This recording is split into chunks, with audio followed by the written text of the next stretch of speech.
Are talent attraction and retention or improving employee engagement on your radar? If so, building a healthy culture is a critical first step for unlocking potential and driving long-term success. Tier 1 Performance offers several free resources to prime your thinking, assess your culture, and help you get started. If you want to maximize culture to support high-performing teams and thriving organizations, connect with Tier 1 at tier1performance.com/culture. Welcome to The Accidental Trainer, a podcast where you'll hear firsthand stories and tips on how to start and grow your training career. Hello, everyone, and welcome back to another episode of ATD Accidental Trainer Podcast. I'm your host, Alexandria Clapp, and today we have with us Greg Harmeyer. Greg is a co-founder and CEO of Tier 1 Performance and the author of the recently published Impact with Love, Building Business for a Better World. Hi, Greg. Hi, Alexandria. It's great to be here. Thank you for having me. Thank you for joining me today. I'm excited to chat with you about building healthy, high-performing organizations. It's so cool that that is your work that you do at Tier 1. But first, I want to chat a little bit about your career. Can you tell us how you landed to where you are right now? Was there anything accidental in your journey? Sure. Well, I got my undergraduate degree in MIS and started my career with what is now Accenture. I was Anderson Consulting at the time. I spent 5 or 6 years there doing large scale technology work, big systems implementation work for big companies. And then I wanted to get closer to clients. And so I joined a startup to help them do more technology work. And in that experience, they asked me to help build basically an e-learning business at the time. It was a very hot space. And I knew absolutely nothing about learning, but I said, sure, I will try this. And in my work with technology, I realized, all the challenges we were having had to do with people. And so it gave me more exposure to some of the organizational change work that organizations were doing. And I quickly, suggested to that company we expand beyond e-learning. And we got into more enterprise learning and organizational change work. We needed some people who knew something about those things. And so I got partnered up with a couple other people who had independent businesses. After a couple of years, that company got sold and I had taken a leave of absence to go to grad school. And when I was coming out of grad school, the three of us decided to regroup and start Tier 1 with an exclusive focus on people and how we help people do their best work and how we help organizations improve through their people. So I kind of tripped into the space of human performance and people. I would say it was not intentional. It was accidental, but I love the space.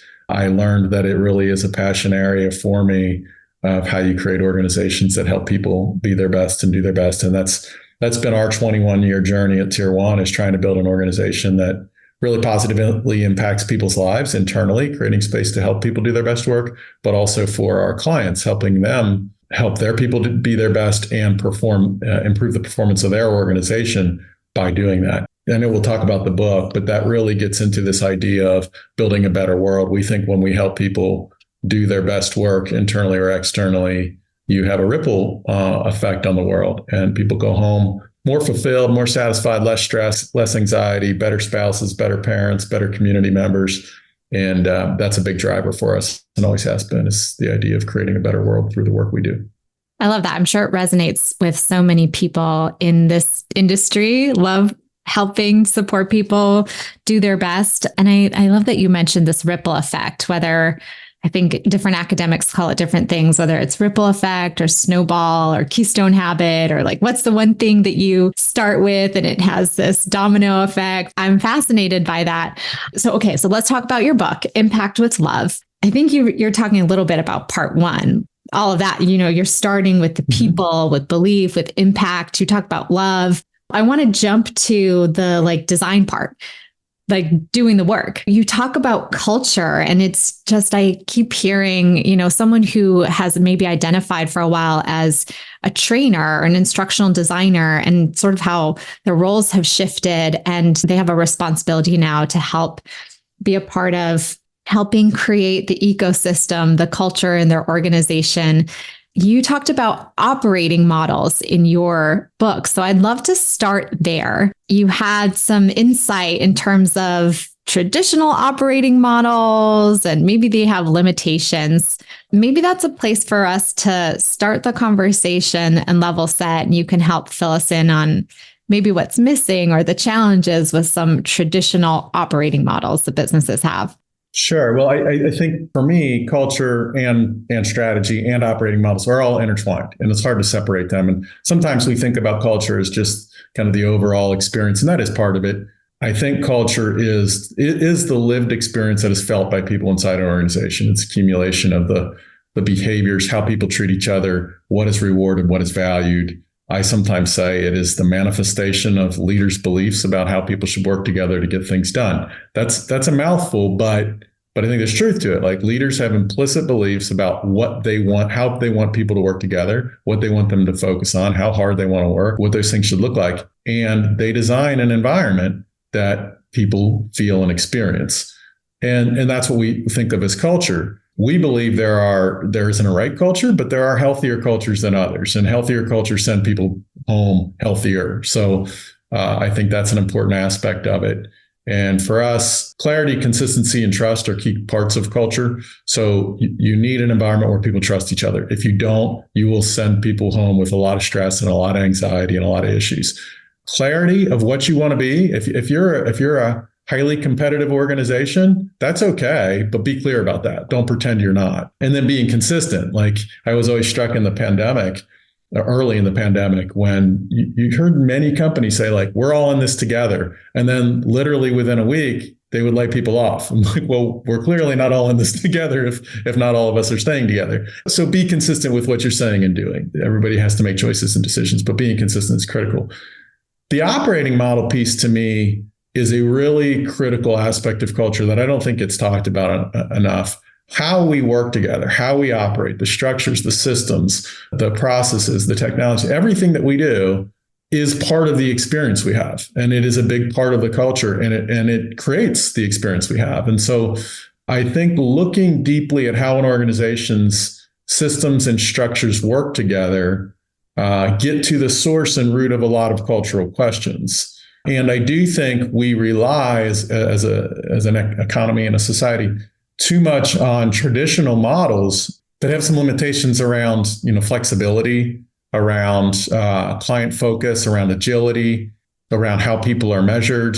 Exploring what those limitations are can cause us to, or can allow us to think differently about how could we intentionally create a model that might create a different experience and a different culture for people. So that's a lot of what our thought process is about. We can peel that back more, but that's the overarching idea.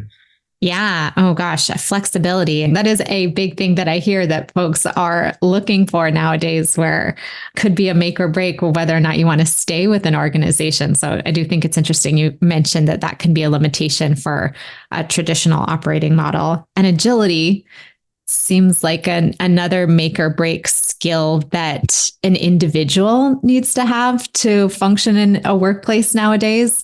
I don't know. What do you think of that? Well, I would definitely agree with that. I mean, if you think about those ideas, and they're pretty closely related, organizations move, it's trite, but they move faster than they ever have. Every organization does. And a big part of that's driven by technology and how wired we are and how connected we are and how everything is at our fingertips instantly and how we're inundated with information constantly internally from our customers, from our competitors, and so on. And so organizations have to be able to adapt to a very rapidly changing landscape. And that's the flexibility and agility. Well, when you have traditional structures with a lot of hierarchy, with a lot of static roles that are tightly defined and chains of command that require a lot of reporting, and have incentives that align to very kind of static goals that say, your compensation or bonus is tied to this annual kind of orientation of something that might be personalized to you or your team. All those things get in the way of an agile organization. They keep you from being able to rapidly adapt to what happens next week or next month. And to your question, I think not only do organizations have to be more agile, individuals have to be agile as well. And that's a challenge. It's a skill set. It is a competency individuals need to learn, is to be able to shift gears, shift directions, be contextual, be able to respond to different types of internal and external customers and internal and external situations. Be able to make decisions with limited information, be able to move with a level of speed that's required. And also the culture and operating model need to support them in doing that. They go hand in hand. I mean, I think you talk to any CEO or any leader of any organization, the ideas of being more agile, more innovative, more customer centric come up all the time. And yet we're not thinking about how well our structures support that or don't support it. Okay, this is what I loved is that a lot of these concepts are like, this isn't new, but then where folks get stuck is how do you operationalize this? How do I intentionally design an alternative structure it's going to be different and overcome some of these limitations that we've been talking about? Yeah, I don't know if there's one right answer. I will take you through some of the thought process that we went through because it might be useful for other people to understand. When we started our company, and I think a lot of small companies start this way, we did it because we liked working with each other and we liked the people that we hired. And we wanted this kind of highly collaborative organization that didn't have red tape and bureaucracy and didn't have, policies that got in the way, and just let people collaborate and do great work for clients. And that was a big driver. And I think that's true with a lot of small companies. And at some point you start to grow and somebody does something that isn't aligned with what you thought they were supposed to do. And what happens is you start to set in traditional structures, traditional rules, traditional policies. You're not allowed to do this. And we're going to say that so that you don't do that again. And eventually you build a kind of an organizational debt of policies that hold people back. And no one really knows them all to begin with, but we get some false sense of security that they exist. And also we put in structures that say, okay, this person's manager is going to keep that person from making a bad decision, and they're going to provide this level of oversight. And those things start to slow us down in decision-making, and they slow us down in the learning process. Because what happens is we start to depend upon the structure for decisions to be made versus empowering individuals to really think through decisions, make them and own them. And that's part of the big growth process for people, is to have that level of empowerment. So we put in traditional, structures and policies that hold us back. And I think it keeps people from being able to grow at the pace we need them to, and keeps us from building the type of organization that's responsive and adaptive to the world around us. So now in our journey, when we scaled, we saw these same issues that everybody runs into, but we really wanted to resist the tendency to build that kind of traditional model. And so we studied a lot of things that were out there. We knew we needed to articulate how things worked better. On one end of the spectrum, if you've ever read the book Reinventing Organizations by Frederick Laloux, it's a very good organization design book. It explores self-managed organizations, fully autonomous, no structure, no bosses, very purpose-driven. It's a very well-written book. Our reaction to it was probably an extreme response to what we saw as necessary. And so we began to design our own model for how to deal with some of this stuff. We used a number of ideas that we believed in, like we had to have role clarity. We have to build a system that maximizes autonomy and trust, but also aligns people towards the same goal. We had to have agility. We believe all people want to be led, so we needed a structure that provides for leadership. Ultimately, we designed our own operating model that we call dynamically distributed authority, which we would not say is like the operating model that people should use, but there's some insights to what we did with it. And the whole intention of DDA is to keep our organization agile, responsive, high degree of autonomy, aligned towards the same goal, and support kind of an agile growth structure. Okay, so I definitely want to break down dynamically distributed authority, your model that you guys created, a little bit. I 100% think that's going to help folks who may be experimenting with shaking things up a little in their own organizations. As you're describing it, and as I was reading your book, it made me think about this obsession with skills-based organizations and focusing on skills. And do we just deconstruct roles right now? Mm-hmm. So I'm getting excited. Maybe we can jump back to that or see how it ties in, or like when you change up your operating model, helping folks to upskill and chase after skills in a different way. But let's go back to dynamically distributed authority first. And you have 5 pillars. I don't know if that's where you want to start with. Those are some of the notes that I took down to kind of break it down and understand for myself. Sure. Yeah, we basically articulate 5 pillars of DDA, and it is more of a framework for how we operate than it is a prescription. The first pillar we always talk about is this idea of a principle-driven organization versus a policy-driven organization. So the typical response to people not doing what you want them to do is to build a policy to restrict it. And the challenge with policies is I often say policies try to give you the answer. Principles try to give you a way of thinking about the problem. And so we want people to think for themselves and have the flexibility to focus on customers and clients, make decisions in context, and frame up things that matter instead of having a heavy list of all the rules of what you can and can't do that no one can remember, that no one can reference, and that mostly just get you in trouble. And so therefore, people tend to be, fearful of making decisions because they don't want to do something wrong. In our environment, we have a lot of different principles. We have what we call our operating principles. And the first two of those are the person closest to the client makes the call. So it distributes authority to the person, regardless of your level, your title. If you're closest to the situation, you're responsible for making the decision. And the second corollary to it is check your thinking. So check your thinking with someone who's been in that situation before. And those are two examples of principles. We have a lot of principles we use, but they frame up kind of how we can operate versus giving hard, fast rules. And in this recommendation or in this context, does it matter if it's the organization's principles or is it everyone is sort of operating based on like their own values and principles? Great question. For us, what we're talking about is the organizational principles. We are trying to articulate principles that provide guidance, but a lot of flexibility. So this is less about like your personal principles and how they align with the organization. That's an important thing, but that's less what this is about. This is really about trying to create a framework to think about situations. So for instance, another one we say is embrace the assignment. And so there's a lot of different things that have to be done. And we all want to work on things that are of passion and interest to us that we grow from. But in the very short term, we're in an entrepreneurial growing organization. And so we all have to embrace the thing that's in front of us. So those are examples of principles that kind of help us guide conversations about how to get work done. And that's a foundational thing for us. We use principles in a lot of contexts, and we really try to use it, again, as opposed to policies or rules, use it to help us make decisions about things. The second big one is this notion of a role-based organization versus a title-driven one. And this really gets to actually the discussion about skills and upskilling as well. For us, a lot of organizations have a lot of layers of structure and rigid titles. I'm the senior manager of marketing or the director of marketing or the associate vice president of marketing. And each one has a reporting chain and a limited scope of responsibility. We've tried to limit that as much as possible. Instead of having titles, we do have basically 5 levels in the organization. There's been debates of whether we should have any, but we have roles that anyone at any level could do. And that is really where all of our work is organized around. So we have an engagement manager or a project manager or a creative director or a design lead.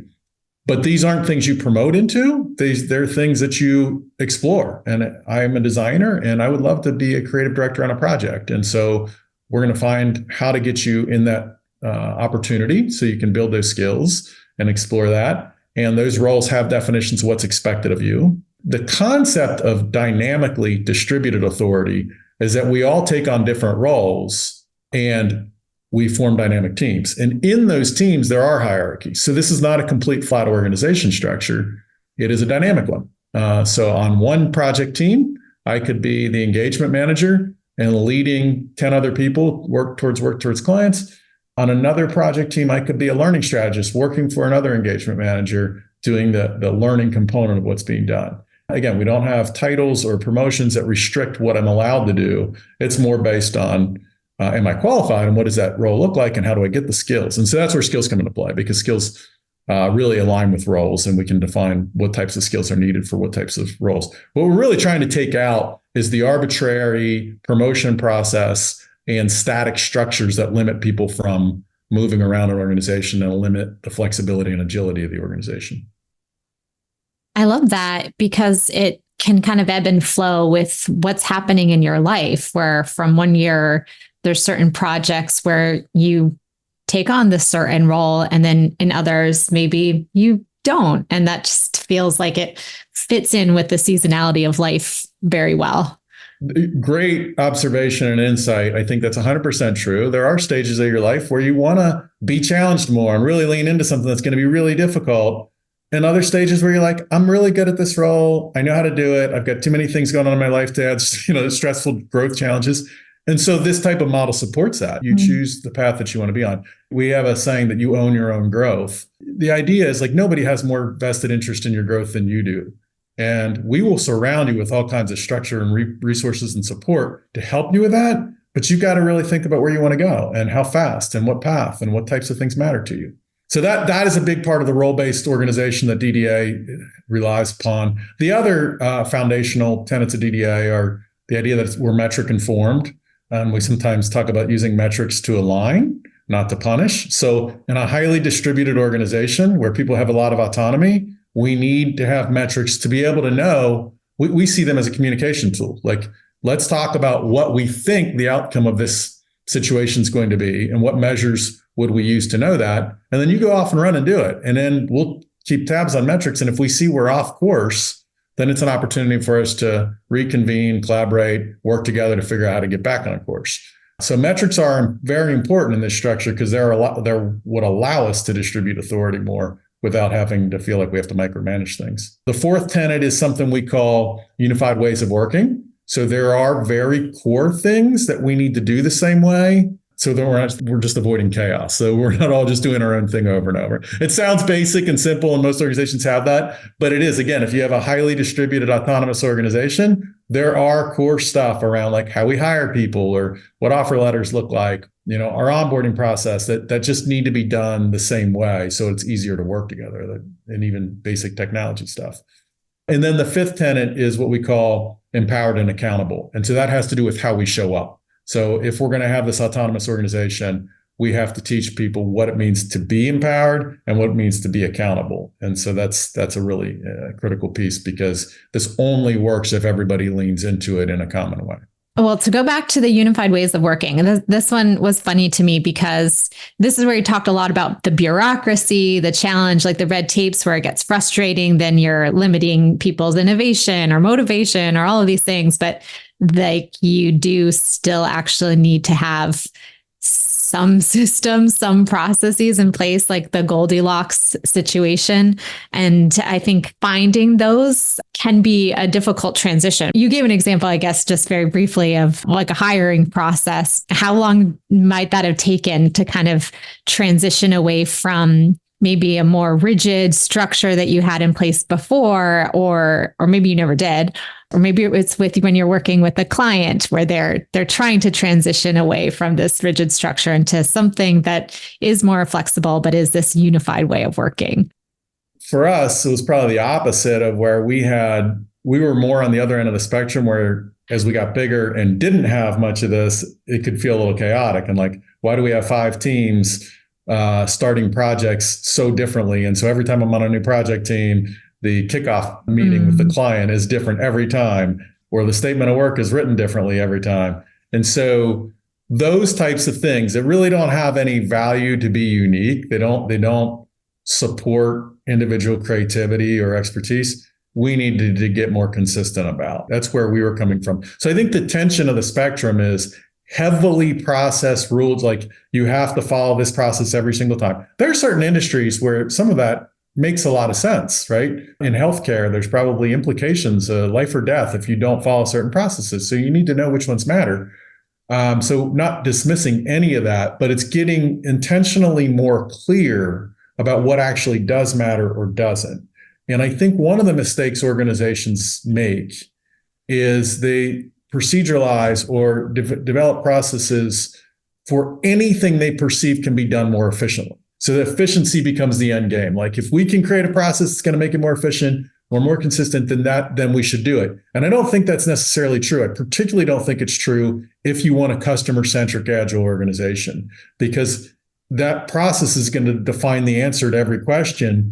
And you need to be able to respond to the situation. I had a personal situation with a large hotel. I had reserved a room using points for my daughter, and I had to cancel it. And I'm a, elite member of this group and for my status. And because I canceled it on point, because she didn't show up, I thought, well, I'm just going to, lose the points. Well, they charged me financially. And I talked to 5 people there. I'm like, this doesn't make any sense. If I had just shown up and not used it, you wouldn't care. I'm like, yeah, but because you didn't show up, we have to charge you the rate of the room. It made no logical sense to anybody I talked to, but nobody was empowered to do anything about it. This was their exact structure. And it's an example of, there are countless examples of this, where organizations are just tied to illogical decision processes and are not customer centric. And so we're trying to minimize that and create the unified ways of working for us are not just about efficiency. They're about a better customer experience or a better employee experience. And if they're not doing those things, then we shouldn't be doing them.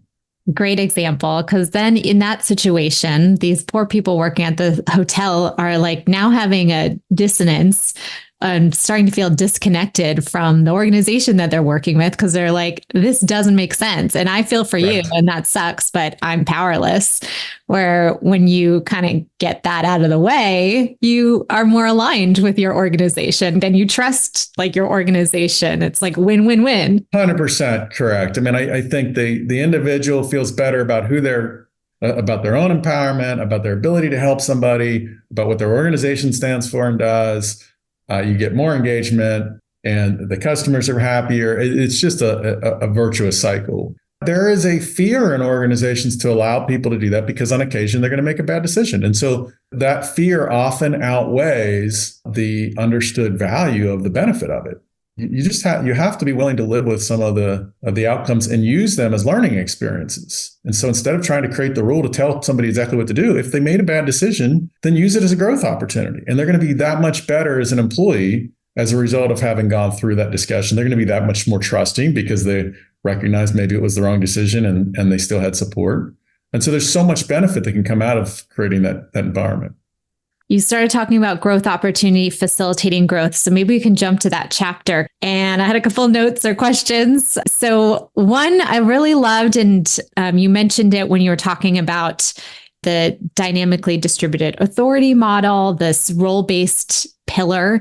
And then it also came up for me again in this facilitating growth chapter about how we can design roles that fit better, that for folks who are sort of chasing after the skill-based organization, or how do you do that? Like, this seems like these are ways that you could operationalize it in your organization. So I'll just say that, but let's go to my question. How can we design roles that fit people better? Well, I don't know if there's one answer to that.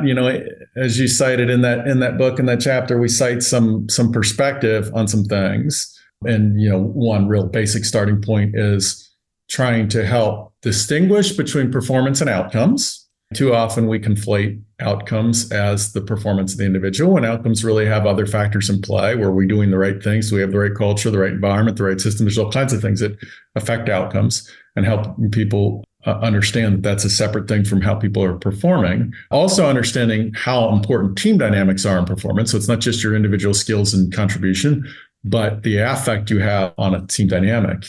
But also, and I think this is what you're getting to, is the creation of the right role for the right person. And so that's a journey. And that is something that, in an organization where we have a lot of flexibility and agility and people can take on different roles, helping them understand like what roles fit my strengths and my abilities, but also what might I be passionate about and why, or why might I not like something.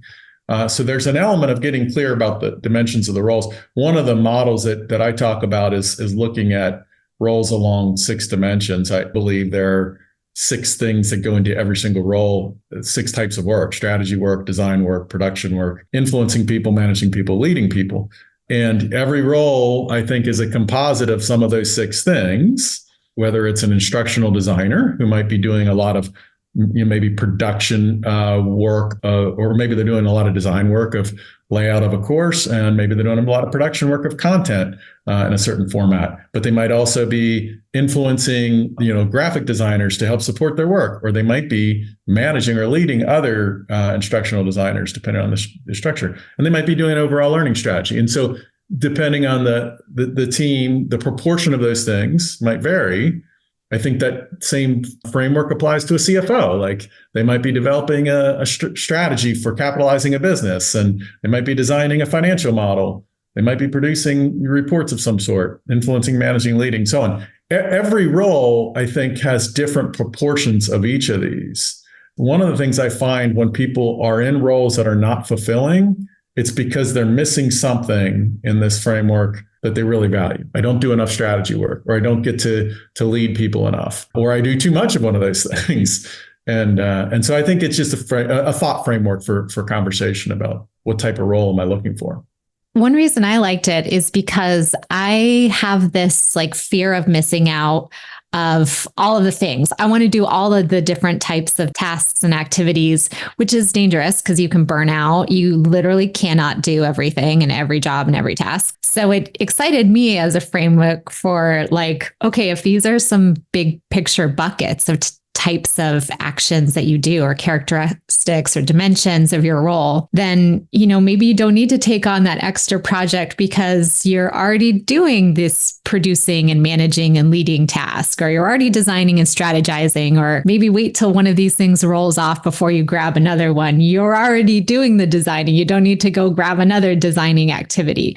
So in that sense, it really resonated with me personally, but I imagine that for a manager, if they're trying to manage someone like me, that could be a part of the conversation. Or maybe they're, someone who's completely different than me. It's an opportunity to find something that maybe they're lacking, they're feeling itchy, but they're not sure what it is. Maybe it might be one of these dimensions that they don't already have or they're not already working on. I think that's where this can be useful, is to really think about what's missing or what am I doing too much of? And also, where else might I get that fulfilled? Like maybe in my current role, I'm not getting that, but I'm involved in something in the community that I could do more of this there or build this skill up more there. So just helping people think through that. I will even say for myself in a role of a CEO, like I found over several years, like I don't do very little in the category of producing things. I do a lot of strategy stuff, I do a lot of leading, and I miss that. I am a production-oriented type of person. I have a high need for task fulfillment kind of stuff, which is funny. It's funny to say that, but so I found myself like spending time. I'm like, well, when we do acquisitions, I spend time producing like financial frameworks for analysis, and I enjoy doing that. It fulfills that part for me. But I think just reflecting on like what is it that you get out of the current role you're in, and what might be missing, and how might you fill that? I'm like looking at our time. I still have a couple other chapters that I wanted to maybe hit. We clearly won't hit everything. There's just a lot of good insights in this book. One I wanted to go to was, I love the concept of service and serving your employees. It does feel like we're moving towards this like hospitality mindset economy in general. So thinking about like running your organization and your internal employees that way just seems like very strategic, smart mindset. So I'm wondering if you can maybe describe the levels, and then the level 4 really struck me. So I want to make sure we get to that one. Sure. Well, I mean, we kind of outline this as you said, 4 levels. Like the first is just a job, and a job is an important thing. We all want a job, and it allows us to be financially prosperous. But it's a transactional thing, and that's okay. There's something valuable about creating jobs for people. The second is a partnership where the employee feels a part of the organization, and we're collaborating towards a common thing, and we're trying to create an environment where we are all part of this and we're all in this together. The third level is what we call as a platform. So thinking about the business as a place that you can personally thrive. You might have a new idea for a new business or a new type of role, or new experience or new insights, and we can really create space for unique growth. And that's where we have evolved to with Tier 1 over the past several years. We really love that part of it, is creating space for people to do, land companies to do great things. And then the fourth is what we think of as a level as a family. And so that was when you're getting at. And so that always gets mixed perspectives on, is a company a family? No, it's not. Yes, it is. I've often heard the argument against it being a family, like, well, you can't fire family.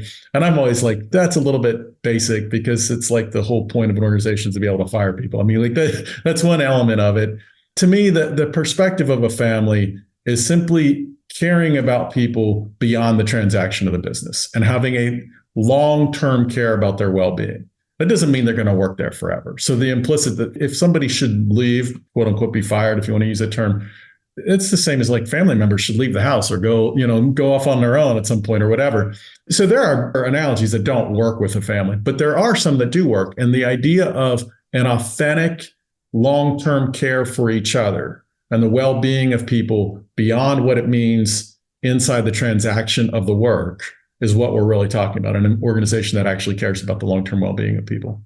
Yeah, that kind of struck me, because at first I was like, oh, people might see this as problematic. And then when I continued to read, I was like, oh, you're invested in people's growth and opportunities and helping develop them.